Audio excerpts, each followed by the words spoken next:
In the year 922 of the Common Era, the city of Baghdad gathered to witness a death. Not an ordinary death, not a political execution, not a battlefield punishment. This was an execution meant to erase an idea. A man stood in chains, surrounded by soldiers, judges, scholars, and crowds who did not yet know whether they were witnessing justice or murder.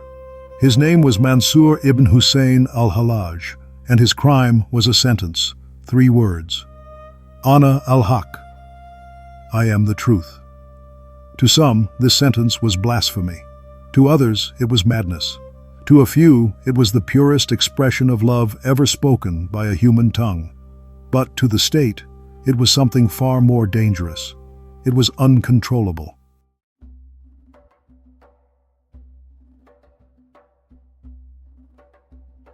Baghdad, in the 9th and 10th centuries, was the heart of the Islamic world. A city of libraries, hospitals, observatories, scholars, jurists, poets, and philosophers.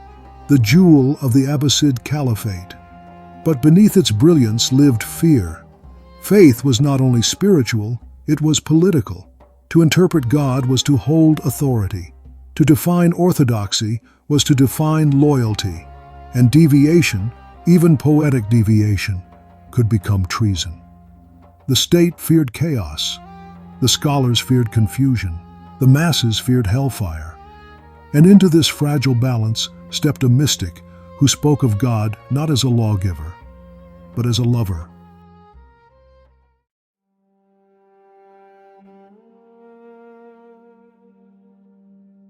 Al-Hallaj was born around 858 CE in Persia.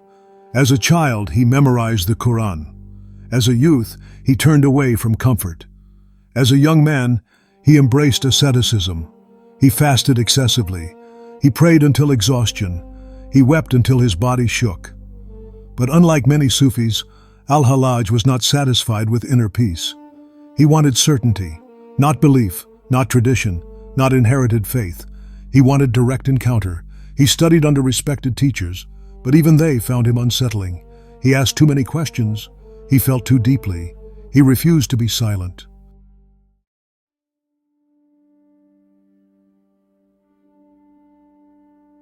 To understand Al-Hallaj, one must understand Sufism.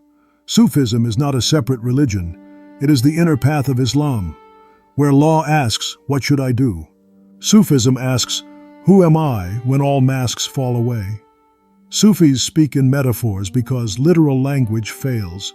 They speak of wine without drinking, of intoxication without alcohol, of annihilation without death.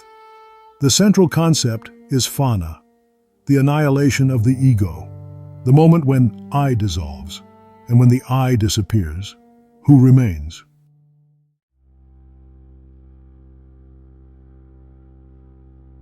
Al-Haqq is one of the names of God.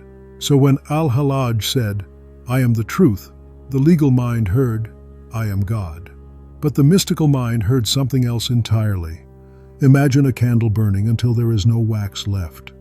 Does the flame become the candle, or does the candle vanish into flame? Al-Hallaj did not claim divinity. He claimed absence. He claimed that nothing remained of him, like a drop in the ocean that cannot say, I am separate. To mystics, this was humility taken to its extreme. To jurists, it was unforgivable ambiguity.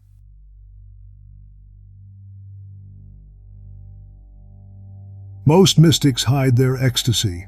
Al-Hallaj did not. He spoke in public. He preached to common people. He wrote letters meant to be read by anyone. This was his greatest crime. Not theology, not poetry, but access. A mystic who reaches the masses bypasses institutions, and institutions never forgive that.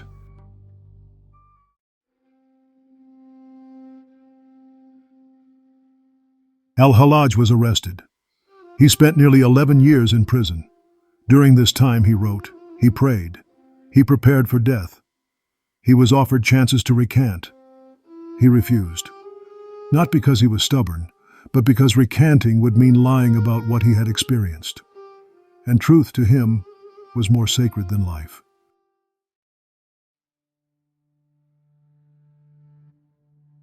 The execution was designed to humiliate.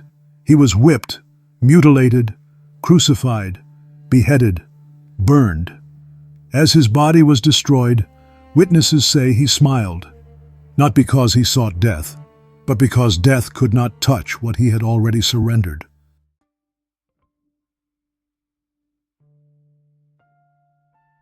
After his death, scholars argued for centuries. Some condemned him, others defended him quietly. Poets resurrected him. Mystics whispered his name. He became a mirror. Those who feared freedom saw heresy. Those who sought God saw love.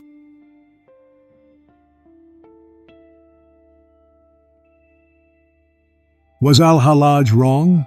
Or was he simply a man who spoke a truth meant to be lived, not spoken? Some ideas cannot survive daylight, not because they are false, but because the world is not ready.